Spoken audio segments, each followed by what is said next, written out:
Guess what, ladies? There's one swooner.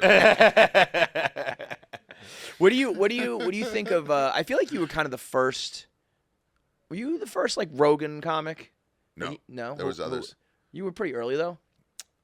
No, he'd always like ask guys to open for him. Diaz was before me. There was other guys too. Mike Young, Matt Kirsch, Duncan. Yeah. I think Duncan was before me. What do you think of just like the whole Rogan effect? I mean, listen, maybe you opened for Pete Davidson and didn't know that he just stopped doing stand-up. Yeah. Right. You know. Right.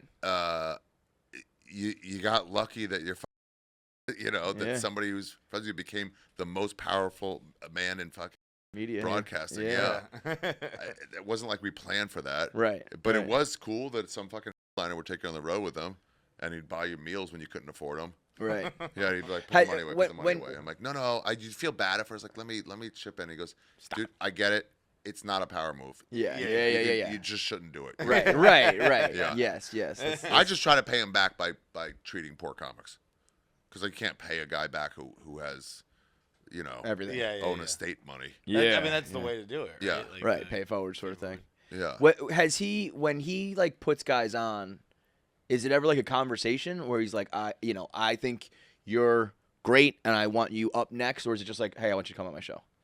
Like it's not. Is it a more orchestrated thing than it? No, I think it's an extension of how it used to be, where it would be like, hey, you're really funny, man. Yeah. Oh, thanks, dude. And now he just has the ability. We're just that, even as a young comic, and I kind of forget now that I've become a headliner, what that means to a young comic. Mm-hmm. Right. Like, you're still just suspended. I saw Louis C.K. once, before all this stuff that happened, at the Cellar, and he was doing a set, and he kind of like looked down like this, and he was like, there's fucking crumbs on me.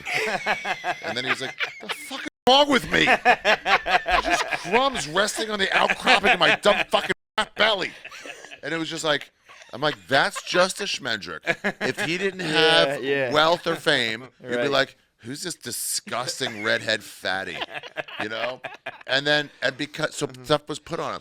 So just that alone of like a headliner going, hey, that was really funny. Yeah. I was on news radio. That was really, like, thanks, man. Carlin used to do that. He would come in the back and ask people to get off. He's like, that was really great. He knew who was George Carlin. He knew what it meant for George Carlin to be telling you that was a funny set. Carlin told you that was great? Nope. But other people. He told other people. And he also wouldn't throw it around when it wasn't warranted. Yeah. Well, that's good though, because it means exactly, something, you know. Exactly. Yeah. And you walk by, you're like, oh, maybe you didn't hear me. You walk back, walk forth to get tire shoes. I'm like, damn it, he's dying. I knew I bombed. But yeah, just doing that alone, and then just being cool, just be an example of someone who was like, he was just on a TV show, on like a 25th ranked TV show, just a semi-celebrity. Everybody's bigger now than he was then. Right. But there weren't as many people. So just that alone. And then he was like, you want to come on the road with me one time? And, yeah, okay. And then just like showing you how to be, showing you how to take chances on stage. That part was all the cool part. That was all way before the podcast. Right. He couldn't do anything for you. He got Man Show. He got one friend a writer job. You know what I mean? He had no power. So it was all the same thing. So this now is just an extension of that, where it's like, well, I do have this thing. Yeah. So if he sees like a funny comic, like he saw like this lady Laura Bites late night once at the store, she's like, oh, damn, she was fucking late night at the store. Sometimes you see people just crushing in front of nobody, and you're just like happy to be done drinking or smoking weed. You come back up and somebody's fucking, and you're like, this is hilarious. Mm-hmm. And he's like, oh, it was so funny. Hey, you want to come on my podcast next week or something? Yeah. Or you get in their head, but it's not like, no, it's not orchestrated like, I'm going to put you over. Right.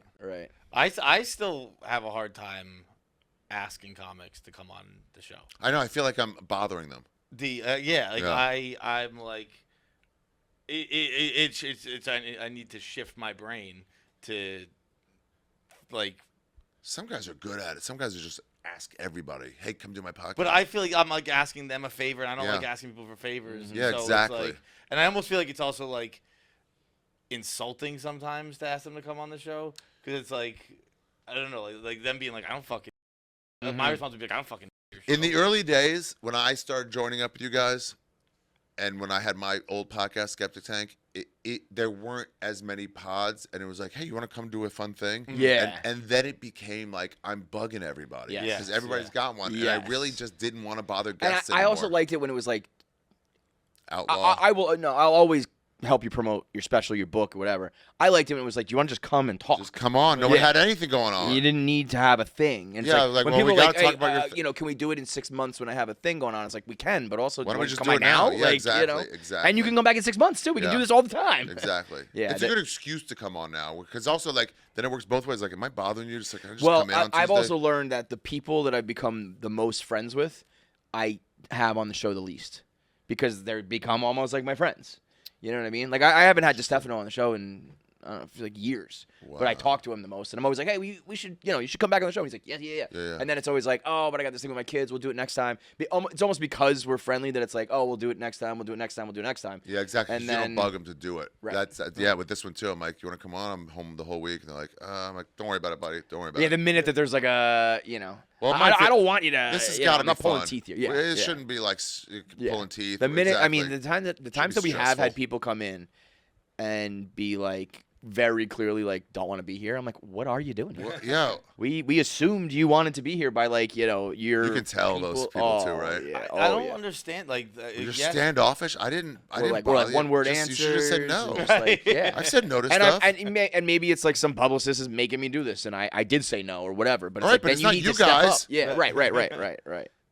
I very much because we don't go on a lot of shows, and we've recently done Two Bears. We did Leanne's show. I think there's one. Bro, other we we're did. the worst. Like it's like the number one way people grow. We've just never done it. So anybody who has a podcast, that's big enough. We'll do very it. much like that. Yeah, It's fun. Yeah. They're fun. When you don't have to like, it's like it just goes well or bad. I don't care. Like, I you don't know what mind mean? for this You Be Tripping one, because it's like the skeptical. I started to feel like I was bugging people. This one, I'm like, no, you're gonna want to talk about this stuff. Yeah. It's yeah, actually yeah. fun. Right. I like hearing it. I'm not just using you for fucking advertising. Yes. It is when you started just telling your stories, like I like locked in. And, Yeah, like, they're fun. Travel stories are fucking Yeah. awesome.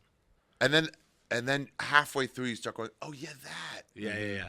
shit you didn't think about for so fucking long. But that's also a testament to like your podcast has to be good enough that you elicit that from somebody. Yeah. Because when you come in and it's just like, I don't know, they You know ask what's you the weird? same questions. Every comic and- has a podcast, which is that's fine.